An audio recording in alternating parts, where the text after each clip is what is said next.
Mark chapter 2.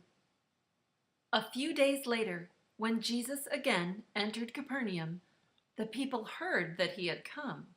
So many gathered that there was no room left, not even outside the door, and he preached the word to them. Some men came, bringing to him a paralytic carried by 4 of them. Since they could not get him to Jesus because of the crowd, they made an opening in the roof above Jesus and, after digging through it, lowered the mat the paralyzed man was lying on. When Jesus saw their faith, he said to the paralytic, "Son, your sins are forgiven." Now some teachers of the law were sitting there, thinking to themselves, "Why does this fellow talk like that? He's blaspheming. Who can forgive sins but God alone?"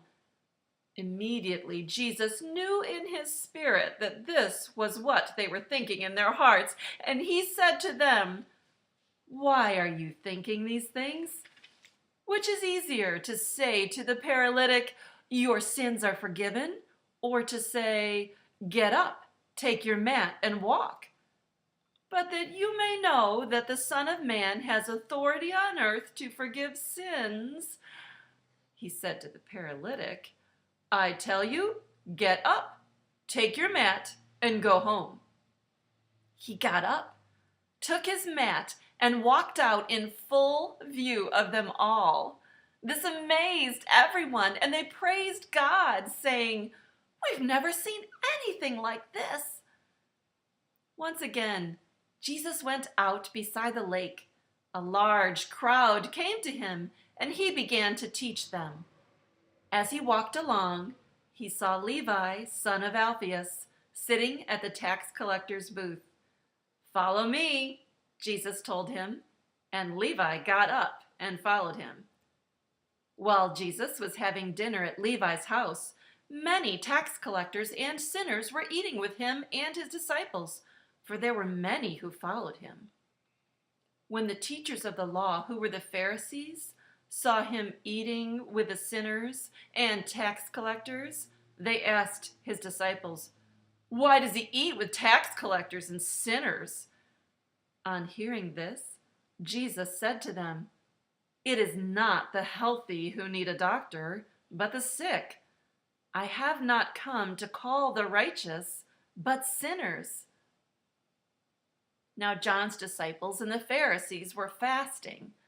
Some people came and asked Jesus, "How is it that John's disciples and the disciples of the Pharisees are fasting, but yours are not?" Jesus answered, "How can the guests of the bridegroom fast while he is with them? They cannot, so long as they have him with them.